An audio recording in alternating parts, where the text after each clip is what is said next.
বার্ষিক বেতন বৃদ্ধি অব্যাহত রাখা। সেখানে আমরা নতুন আরেকটি দেখলাম, জনপ্রশাসন সংস্কার কমিশনের যে সুপারিশ বাস্তবায়নের জন্য যে সভা হয়েছে, সে সভায় আবার এটাকে বলা হয়েছে যে যার বেতন বৃদ্ধি বন্ধ হয়ে যাবে তাকে 2 বছর পরবর্তীতে তাকে উচ্চতর গ্রেড দেওয়া হবে। এখন উচ্চতর গ্রেড দিতে গিয়ে আমি এই 15 সালের পে স্কেলটাকে একটু যাচাই বাছাই করলাম যে আসলে 2 বছর পরে দিলে আসলে আমাদের কার কী লাভ হবে। যেখানে আমাদের 13তম গ্রেড আছে, মানে আমি সব গ্রেডের কথা বলছি না, 13তম গ্রেড আছে, তারা যদি 12তম গ্রেডে এখন বর্তমানে যে উচ্চতর গ্রেড যে হিসাবে পায় সেখানে যদি যায়, তাহলে 13তম গ্রেডের শেষ ধাপ হচ্ছে 26,530 টাকা বা 70 টাকা এরকম সামথিং। কিন্তু বর্তমান যে সিস্টেমে উচ্চতর গ্রেড দেওয়া হয়, যে পরবর্তী ধাপের উপরের গ্রেড ওটা একটু বেশি থাকে, 10 টাকা 15 টাকা বা 500 টাকা যাই বেশি থাকুক সেটা দেওয়া হয়, কিন্তু সেখানে হচ্ছে 26,000 টাকা। তার মানে হচ্ছে কি এইখানের উচ্চতর, এখানে শেষ ধাপ থেকে 12তম গ্রেডের শেষ ধাপে তাকে আবার দিয়ে দেওয়া হবে, মানে সেখানে গিয়ে আবার স্টপ হয়ে যাও। যদি আরও 2 বছর পরে তাকে মানে পে স্কেল না দেওয়া হয়, তাহলে আবার কি 2 বছর পরে তাকে 11তম গ্রেড দেওয়া হবে।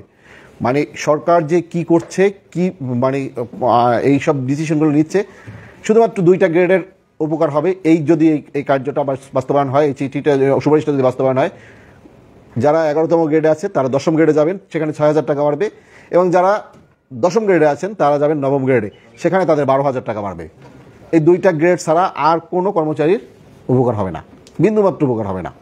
কারণ হচ্ছে যার 12,000 টাকা বাড়বে তাকে যদি আরও 5 বছর বর্ধিত বেতন না দেয়, তাহলে সে তো একবারে অনেক ধাপে, এবং আনুতোষিকে সে মানে এক জাম্প করে কয়েক লক্ষ টাকা আনুতোষিক মানে বেশি পাবেন।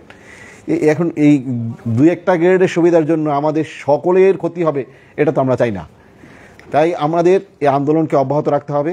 এবং আমরা যতটুকু শুনেছি, আমাদের যারা উপদেষ্টা মহোদয় আছেন তারা এক এক সময় এক এক কথা বলেন। আগেও মন্ত্রী মহোদয়রা এক এক সময় এক এক কথা বলতেন, এখনও উপদেষ্টা মহোদয়রা এক এক সময় এক এক কথা বলেন।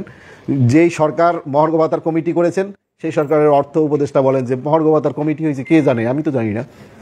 বাংলাদেশের সরকারি চাকরিজীবীদের জন্য একমাত্র তথ্যভিত্তিক ইউটিউব চ্যানেল এটি। আপনি যদি একজন সরকারি চাকরিজীবী হয়ে থাকেন, তাহলে নবম পে স্কেল সহ মহার্ঘ ভাতা সংক্রান্ত সর্বশেষ ও নির্ভরযোগ্য আপডেট পেতে চ্যানেলটিতে লাইক দিন, আপনার মূল্যবান মতামত কমেন্টের মাধ্যমে জানান এবং অবশ্যই চ্যানেলটি সাবস্ক্রাইব করতে ভুলবেন না। ধন্যবাদ।